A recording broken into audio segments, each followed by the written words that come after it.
video kali ini kita akan membahas tentang regresi sederhana. Istilah regresi ini pertama kali diperkenalkan oleh Francis Galton atau Sir Francis Galton itu pada tahun 1880.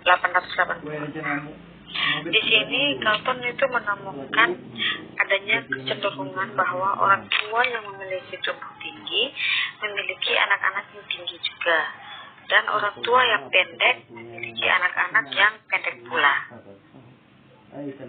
Namun demikian, Galton mengamati adanya kecenderungan bahwa tinggi anak itu bergerak menuju data-data tinggi populasi secara keseluruhan. Jadi dengan kata lain, ketinggian anak yang amat tinggi atau orang tua yang amat pendek cenderung bergerak ke arah rata-rata tinggi populasi. Nah, inilah yang kita sebut dengan hukum Galton. Jadi hukum Galton ini mengenai tentang regresi universal. Jadi hukum regresi universal Galton ini dikonfirmasi oleh Carl Pearson pada tahun 1903. Carl Pearson ini mengumpulkan lebih dari 1000 catatan tinggi anggota sebuah keluarga, dan ia menemukan bahwa rata-rata tinggi anak-anak dari kelompok orang tua yang tinggi lebih rendah daripada tinggi orang tua mereka, dan rata-rata tinggi anak-anak dari kelompok orang tua yang pendek itu lebih tinggi daripada tinggi orang tua mereka. Jadi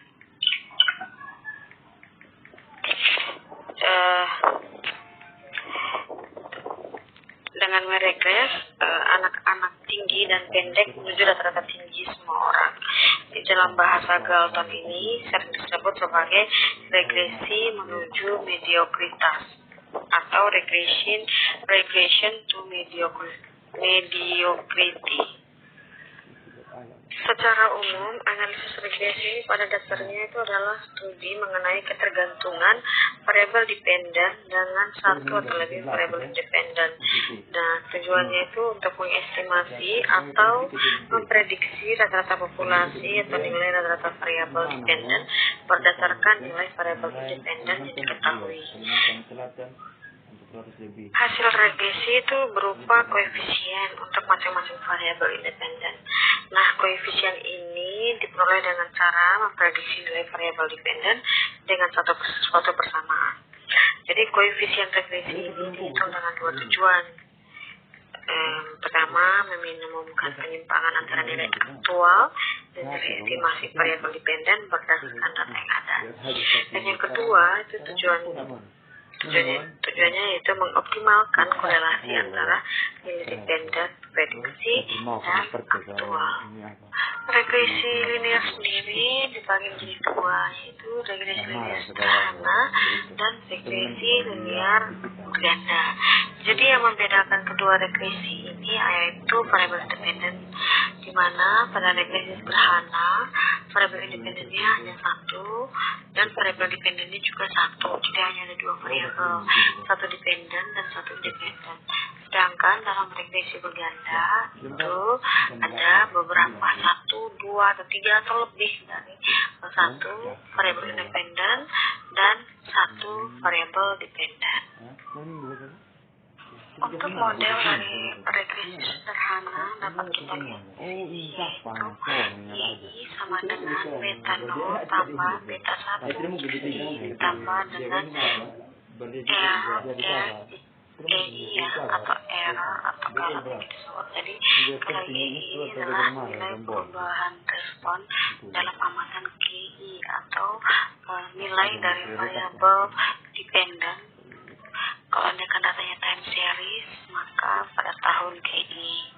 Kalau andaikan data cross section, maka ini bisa menjadi amatan KI. Nah, beta 0 dan beta 1 ini adalah parameter. Nah, XI adalah konstanta yang diketahui, yaitu nilai perubahan bebas dari amatan KI atau data dari variabel independen.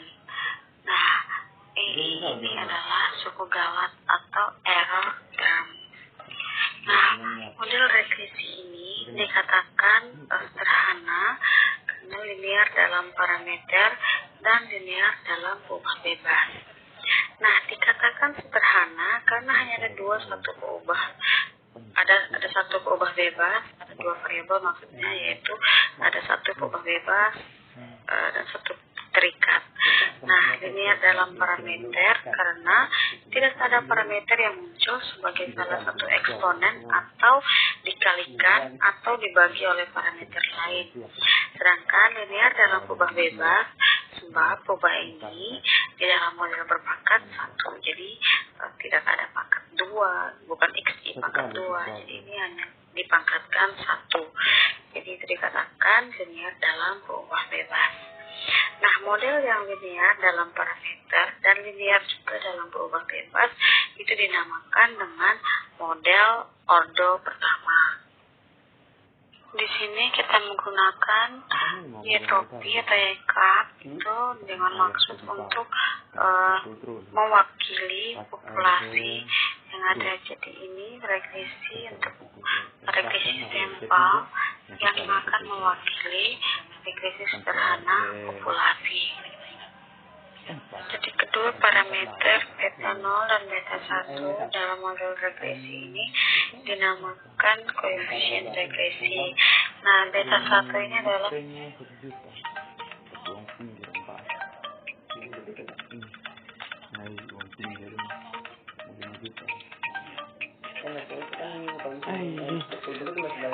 Kok telepon gures apa?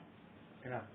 Kok telepon WA gures? Kok bilang layar atau slop garis regresi. Nah, kemiringan ini menunjukkan perubahan kerataan sebaran peluang bagi Y untuk setiap kenaikan X satu satuan. Sedangkan parameter beta 0 adalah nilai intercept Y garis regresi tersebut. Jadi bila cakupan model tidak mencakup X sama dengan 0, maka beta 0 ini memiliki makna sebagai array rata. Halo? Jadi sebagai array rata ya. Halo? Sifat stokastik dari model regresi mengatakan bahwa setiap nilai X terdapat suatu distribusi probabilitas seluruh nilai Y. Dan kata lain, nilai Y tidak dapat diprediksikan secara pasti. Dan ketidakpastian mengenai nilai Y karena ada faktor stokastik dari jalan yang memberi sifat random pada Y. Nah, kalau di sini kita simbolkan dengan EI. Nah, ada beberapa alasan mengapa perlu kita sisipkan faktor galat dalam persamaan kita. Alasan pertama yaitu karena kesalahan dalam persamaan. Nah, misalkan model kita ini, Y ini menunjukkan pengeluaran konsumsi dan X adalah penghasilan siap pakai atau disposable income. Nah, model ini menyatakan pengeluaran konsumsi itu tergantung sepenuhnya pada penghasilan siap pakai. Tapi kenyataannya ada berbagai faktor lain seperti jumlah komposisi dan jumlah keluarga, variasi umur, kebiasaan, dan selera itu mempengaruhi pengeluaran konsumsi keluarga. Nah, faktor-faktor tersebut ini diabaikan dalam model di atas. Nah, dapat diperkirakan bahwa hubungan tersebut sebagai hubungan yang pasti, kecuali kalau faktor-faktor yang lain tersebut diasumsikan tetap konstan. Nah, jika seluruh faktor lain itu dianggap konstan dan data yang dipakai hanya data X dan Y, maka model sederhana dapat menghasilkan hubungan yang pasti antara konsumsi dan penghasilan. Tapi hubungan semacam itu tidak pernah ada dalam kenyataan. Jadi tidak selamanya disposable income itu yang mempengaruhi pengeluaran konsumsi. Jadi bisa saja karena ada selera seorang atau dengan jumlah anggota keluarga yang bertambah. Jadi komposisi dan jumlah keluarga juga mempengaruhi sebenarnya berapa besarnya pengeluaran konsumsi. Jadi semakin banyak bisa diasumsikan semakin banyak jumlah keluarga pasti akan semakin besar juga pengeluarannya. Jadi Jadi penyisipan faktor galat dalam model tersebut akan mewakili himpunan pengaruh dari seluruh variabel-variabel yang diaplikasikan tadi. Alasan berikutnya yaitu karena kesalahan dalam pengukuran atau kesalahan dalam variabel. Nah, alasan lain ini karena faktor galat itu dapat mewakili kesalahan-kesalahan dalam pengukuran baik dalam catatan, pengumpulan maupun dalam pengolahan data variabel X dan variabel Y. Jadi faktor galat ini mencerminkan kesalahan-kesalahan yang dilakukan dalam pengamatan. Alasan ketiga karena ketidaksempurnaan spesifikasi bentuk matematis model. Nah, bentuk persamaan yang sebenarnya itu mungkin bukan linear. Terdapat beberapa persamaan yang sesungguhnya termasuk dalam model tapi tidak dimasukkan. Pada hakikatnya itu fenomena ekonomi jauh lebih kompleks dari hanya sekedar suatu persamaan tunggal. Misalnya, harga barang selain menentukan jumlah yang diminta, harga barang juga itu bisa menentukan jumlah barang yang ditawarkan di pasar. Nah, dalam keadaan tersebut, mempelajari fenomena ekonomi itu tidak cukup dengan model persamaan tunggal. Faktor galat dapat menambah kesalahan, yaitu kesalahan karena ketidaksempurnaan spesifikasi bentuk model atau kesalahan yang berkaitan dengan jumlah persamaan model. Alasan keempat karena agregasi. Nah, seringkali yang kita gunakan itu adalah data agregat, contohnya konsumsi agregat, penghasilan agregat. Nah, data-data ini diperoleh dengan menjumlahkan besaran-besaran individual yang memiliki perilaku tidak sama dengan perilaku besaran agregat. Nah, agregasi data tersebut menimbulkan kesalahan dalam hubungan antar variabel. Nah, agregasi tersebut itu biasanya berupa agregasi waktu, agregasi spasial, agregasi silang waktu atau cross section dan sebagainya. Jadi dalam pembuatan model itu semaksimal mungkin memasukkan variabel-variabel penjelas ke dalam model sebagai variabel-variabel yang terpisah. Sedangkan sisanya itu digunakan sebagai variabel gangguan atau variabel galat. Nah, penyisipan galat atau E1 tadi ke dalam model merupakan cara untuk memasukkan variabel yang berpengaruh namun sukar untuk dipisahkan. Jadi pengeluaran konsumsi Y yang variabel terikat tadi tidak hanya tergantung pada penghasilan siap pakai X, tetapi juga sejumlah faktor penyebab-penyebab lainnya dalam bentuk stochastic disturbance atau gangguan stokastik atau galat. Maka distribusi probabilitas Y dan sifat-sifatnya ditentukan oleh nilai X, dan distribusi probabilitas galat untuk melakukan spesifikasi model harus memperhatikan 3 hal, yaitu bentuk matematis hubungan antar variabel, terus distribusi probabilitas faktor galat, dan hakikat nilai-nilai variabel penjelas atau variabel bebas. Jadi kalau dengan melihat garis regresi, jarak antara garis regresi dan titik observasi, inilah yang kita sebut dengan error atau galat. Nah, ini menunjukkan bahwa ada beda nilai sesungguhnya dengan nilai prediksi. Jadi, idealnya itu kita berharap bahwa seluruh titik-titik berada pada garis, atau bisa saja pengaruh galat tadi itu sedikit. Jadi variabel yang ada dalam model itu sudah cukup baik untuk menjelaskan variabel dependen atau terikat. Namun kenyataannya itu hampir tidak mungkin. Misalkan kayak tadi ya sudah saya jelaskan bahwa yang mempengaruhi pengeluaran konsumsi itu tidak selamanya dari pendapatan siap untuk digunakan, tapi juga bisa dari variabel lainnya. Jadi tidak selamanya ya.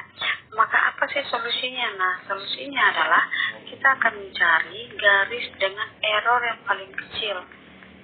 Kalau andaikan semakin kecil galat atau errornya, maka akan semakin bagus variabel yang ada dalam model tersebut.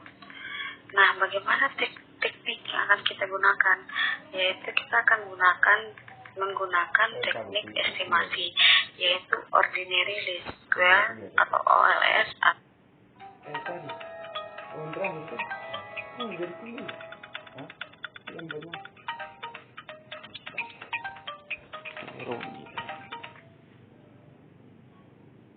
atau metode kuadrat terkecil. Perlu untuk kita ingat bahwa tujuan dari analisis regresi ini bukan hanya untuk mendapatkan beta 1 dan beta 2 yang topi atau cup itu untuk mewakili beta 2 populasi, tapi juga untuk mendapatkan inferensi nilai sebenarnya dari beta 1 dan beta 2 populasi.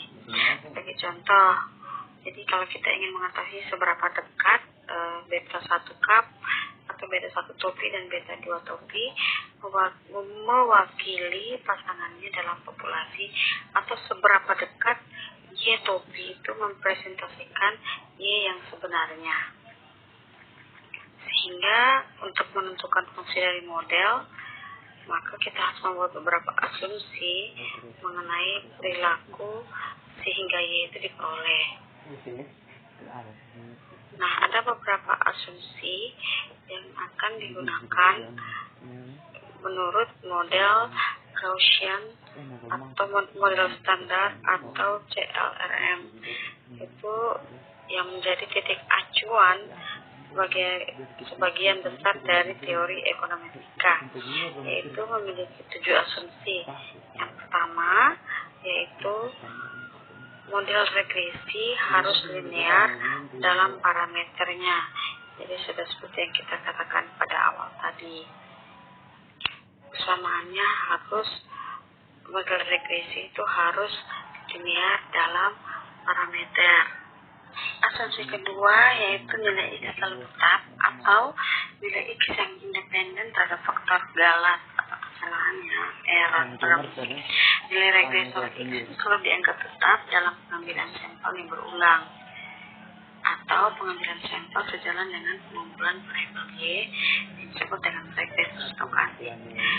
Nah, yang asumsi ketiga yaitu nilai rata nol dari faktor galat untuk setiap nilai X tertentu. Jadi nilai error itu harus sama dengan 0. Asumsi keempat, varian untuk masing-masing error term itu harus konstan. Asumsi kelima, tidak terjadi autokorelasi. Asumsi keenam, jumlah observasi N harus lebih besar dari jumlah parameter yang akan diestimasi. Dan asumsi ketujuh yaitu nilai X dari sampel tertentu tidak selalu harus sama. Dan untuk metode kuadrat terkecil, nilai beta 0, beta cup 1 dapat kita peroleh dengan beta cup 0 atau parameter beta 0 ini itu sigma X I kuadrat dikalikan dengan sigma YI dikurangkan dengan sigma XI dikalikan sigma XY dibagi N kali sigma XI kuadrat dikurangkan dengan sigma XI dikuadratkan. Sedangkan beta 1 cup sama dengan N kali sigma XI YI kurang sigma XI kali sigma XY dibagi N kali sigma XI kuadrat dikurangkan dengan sigma XI dikuadratkan. Ini contoh soalnya, seorang pengusaha bernama Karan ingin meneliti tentang pengaruh biaya promosi terhadap volume penjualan pada perusahaan sepatunya. Nah, dari kenyataan tersebut didapat variabel dependennya atau Y adalah volume penjualan dan variabel independennya X adalah biaya promosi. Nah, data-data itu ditabulasikan sebagai berikut ya. Jadi ini ada untuk penjualan, biaya penjual promosi, dan volume penjualannya. Langkah pertama, kita mencari nilai beta 0 cup-nya. Nah, untuk mencari estimasi beta 0 ini, nilainya itu berdasarkan persamaan yang ada. Maka yang pertama yang harus kita lakukan adalah mencari nilai sigma X kuadrat. Jadi pertama kita cari X kuadratnya dulu. 13 pangkat 2, 14 pangkat 2, 13 pangkat 2, dan seterusnya. Maka dapat kita peroleh 496 dan sigma dari X kuadrat adalah 1833. Dikalikan dengan sigma Y. Sigma Y berarti volume penjualan. Totalkan dapatnya 620. Dikurang dengan sigma X. Sigma X adalah 135. Jumlah dari biaya promosi seluruhnya. Dikalikan dengan sigma X kali Y. Berarti kita harus cari lagi X kali Y. X kali Y berarti 12 kali 56 dapatnya 602. 14 kali 62 dapatnya 868 dan seterusnya. Sehingga sigmanya itu bisa kita peroleh sebanyak 8.383 dibagi dengan N. N adalah 10. Maka observasi kita ada 10. Berarti N 10 dikalikan dengan sigma X kuadrat. Sigma X kuadrat 1833 dikurang dengan sigma X dikuadratkan. Berarti sigma X-nya adalah 135. 135 dikuadratkan. Sehingga hasilnya adalah 1.136.460 dikurang dengan 1.134.705 dibagi 18.330 kurang 18.225. Hasil yang diperoleh adalah beta 0 kamnya yaitu 45,28571.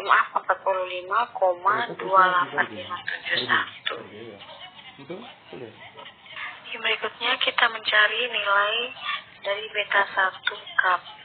Nah, berdasarkan persamaan yang ada, maka kita akan mengalihkan masih menggunakan tabel yang sama, yaitu N-nya 10 dikalikan dengan sigma XY 8.383 dikurangkan dengan sigma X 135 yang dikalikan dengan sigma Y 620 dibagi dengan N10 kali sigma X dikuadratkan 1833 kurang sigma X I yang dikuadratkan 135 pangkat 2 sehingga didapat hasilnya adalah 130 bagi 105 yaitu 1,238. Nah, berdasarkan persamaan beta 0 tadi 45,285 dan beta 1 1,238, maka bisa dibaca jika terjadi kenaikan biaya promosi sebanyak satu nilai mata uang misalnya Rp1, maka akan meningkatkan volume penjualan sebanyak 1,23. Itu dapat dari mana? Kenapa saya bilang meningkatkan? Karena di sini lambangnya adalah positif. Kenapa lambangnya bisa positif? Karena tadi saat dihitung hasil 1,28 ini nilainya adalah positif. Nah, jika nilainya negatif, maka di sini akan negatif. Apa yang terjadi jika biaya promosi itu meningkat sebesar 20 atau Rp20? Maka perhitungannya adalah seperti ini. Ini YK sama dengan 45,285 persamaan kita tadi di atas tambah 1,238 dikali 20. Kenapa dikali 20? Karena kita mengasumsikan apa yang terjadi dengan volume penjualan jika biaya promosinya naik sebesar 20.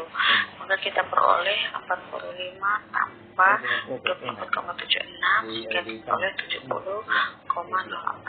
Jadi kalau seandainya biaya promosi dinaikkan menjadi 20, maka bisa diasumsikan bahwa volume penjualannya itu akan meningkat juga sebanyak 70,045. Oke, sekian video tentang materi regresi sederhana. Bagi teman-teman yang mengerti, paham, silakan tolong dibantu untuk subscribe, like, dan boleh di-share ke teman-teman lainnya untuk dipelajari. Jika ada salah-salah perhitungan, silakan komen di bawah untuk menjadi pembelajaran bagi saya dalam pembuatan video berikutnya.